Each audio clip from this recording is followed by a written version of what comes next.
Hello, everybody. My name is Tony Acosta, and so I just want to cover a fun video today. But I want to start off with allow me to introduce myself. My name is Tony Acosta. I'm a coach, therapist, et cetera, et cetera, et cetera. And I just want to share something with everybody that I personally find super interesting. So, like I said earlier on this channel, we're going to go into many things. I'll be sharing short clips, things about knowledge, things about myself. And one thing to share about myself that many people may not know is I am a big, big, big jazz fan. I love jazz music. And so one of the people that I follow that most anybody in the jazz scene would follow is the amazing Miles Davis and the various bands that he's had. And each band that he had in every, kind of era or every different instantiation of his music was a new artistic expression. So right now I'm going to share a video that I think is quite instructive. It's instructive about coaching and how we have to reframe things the way we perceive things. Sometimes we will perceive something that is just like, oh my gosh, this is awful. But maybe it won't be. Or maybe it is. Or maybe we perceive something as good and it doesn't turn out to be that way. Yet life is a very dynamic thing and it matters what we do with what we're presented with. So now I'm going to have a video by one of somebody who I admire greatly, which is the great jazz pianist Herbie Hancock, who played with Miles Davis Quintet in, I believe, what was it, in the late 60s going into the 70s. And he was talking about really Miles was this incredible mentor in music. But I think the lesson that he's going to share here will apply for many of us. So allow me to, let's see, let me get this uh, straight. Okay, there we go. And I am going to share this. So here we go. Herbie Hancock talking about Miles Davis. I have so many stories to tell about Miles Davis. And one of my favorite ones is when we were performing in, I believe, Stuttgart, Germany. This was about 1963 or maybe early 64. I think it was 63. And just as I am today, I've always been interested in science since I was a kid. So I'm always buying, now it's computers and it's video cameras and the newest and the smallest technologically advanced things. At that time, it was tape recorder. It was before cassette. So I bought a brand new Uher, um, you know, portable reel-to-reel tape recorder, which at that time was the smallest in the world, one of the smallest in the world. And so one of the big problems that Miles had with me was that I would take the tape recorder, and I remember specifically this time that I would carry the tape recorder on stage, and I would take my little microphones, two small microphones, because it was stereo, crawl under the piano and set the microphones up. But usually at about that time, and in Stuttgart, this particular time, Miles counted off the tempo with his foot. It was like 1, 2, 1, 2, 3, 4. Well, I was still under the piano. I was supposed to start, and I was still under the piano. Miles looked up and went, so he had to start it again. Now, finally, we started, and everything was fine. Um, and I remember that we were playing "So What," one of Miles's compositions from the late '50s, I guess. Um, and Tony Williams, Tony Williams was playing drums. Ron Carter bass, Wayne Shorter saxophone, and it was a really hot night. The music was tight. It was powerful. It was innovative, and fun. We were having a lot of fun, and it was the music was on. Tony Williams was burning on his drums, and so right in the middle of Miles's solo, when he was playing one of his amazing solos, and I'm trying, I'm in there and I'm playing.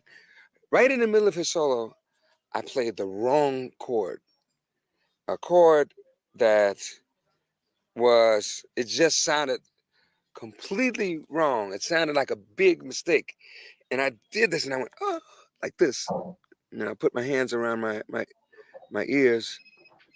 And Miles paused for a second. And then he played some notes that made my chord right. He made it correct, which astounded me. I couldn't believe what I heard. Miles was able to make something that was wrong into something that was right with the power of the choice of notes that he made and that feeling that he had. And so I couldn't play for for about a minute. I couldn't even touch the piano, But what I realize now is that Miles didn't hear it as a mistake. He heard it as something that happened, just an event. And so that was part of the reality of what was happening at that moment. And he dealt with it. He found something that, um, since he didn't hear it as a mistake, he felt it was his responsibility to find something that fit. And he was able to do that. That taught me a very big lesson about not only music, but about life. You know, we can look for the world to be as we would like it to be as individuals, make it easy for me, that idea. We can look for that. But I think the important thing is that we grow. And the only way we can grow is to have a mind that's open enough to be able to accept situations, to be able to experience situations as they are and turn them into medicine, turn poison into medicine. Take whatever situation you have and make something constructive happen with it. That's what I learned from that situation with Miles. Okay, so oh my gosh, that is amazing. So let me go back. Here we go. Thank you very much, Herbie Hancock. And there is so much there. This is about 5 or 6 minutes, but there's so much more there in what he has to say. One thing, we have to be present to what's happening. We live in a dynamic world. Things are changing. Things change and people are different. People don't react according to the way we think they should react. Circumstances don't happen the way we think they should happen. And so, how do we choose to deal with it? So, it's very interesting. We perceive things, the way our life experiences are, the way our internal mappings, the way our internal life, kind of goes on, and the way we understand things as it is. Yet sometimes we have these things that occur that are outside of that.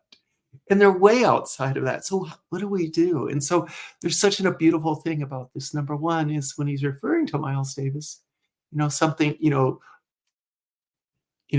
as Herbie was saying, he made a huge mistake, a huge mistake.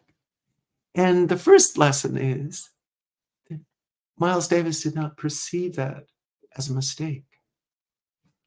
He chose not to perceive that as a thing. Though Herbie, under him, was like, oh my God, what did I just do? This is horrible. I ruined it. So, what happens is, at that moment in time when we do something, what happens? We turn on our own, or we give voice to our own inner critic, the one that just is really good at beating us up. really skilled at kind of like, "Oh my god, get it together. Come on, can't you do better than this? And what's the matter?" We can imagine we've all heard this storyline. We've all heard that our own version of an inner critic, right? And so that moment, that's what Herbie was experiencing mentally, like, "Oh my god, I ruined this great improvisation with this horrible McCord." So again, Miles Davis did not perceive it as a mistake. He paused. Miles Davis, that is, he paused, he collected himself for a second, and because of the highly skilled jazz musician and artist that he was, he played the notes that made what Herbie perceived as a mistake, he made it sound like music. He made it work. It's such an amazing story and what he's going on about, changing things in our life, changing poison into medicine, or changing, being flexible with mind and thought about how we experience something in the life while it's going on, you know? So I just think it's an amazing experience because there's so many things. Another thing is that Miles Davis was the leader of the band. And so what Herbie was mentioning here, he took it upon himself to make it right. Sometimes the way we we work as human beings, or the way we're trained, or the way that we're brought up. Sometimes, when we're brought up like, "Oh my gosh, you made a mistake. It's your fault." You know? Or "It was my fault. I was so terrible," or whatever. But that actually really doesn't apply here. So really what applies, he as a leader, he assumed that I'm gonna be the one that makes this all work. You know?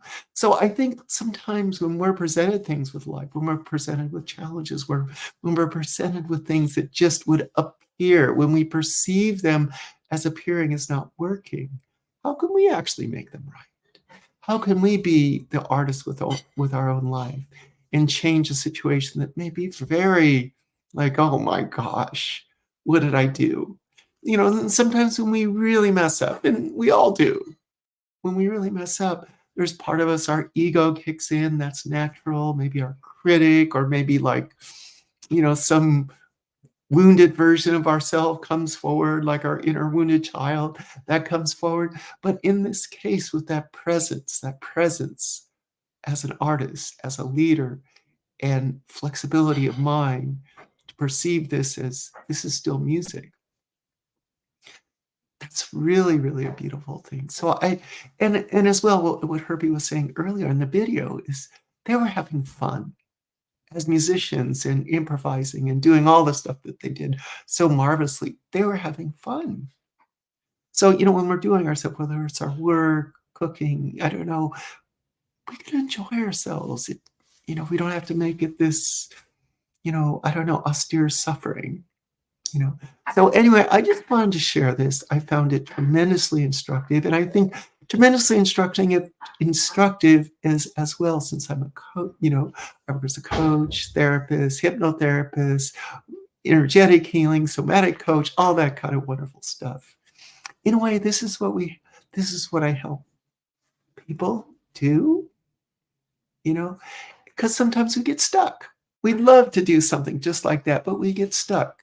We get stuck based on our own experiences, our own programming, some of our own shortcomings, and we get stuck in that loop where we're just focusing on, I made a mistake, or this isn't right, or somebody didn't do the right thing, or, these terrible experiences that other people put upon me.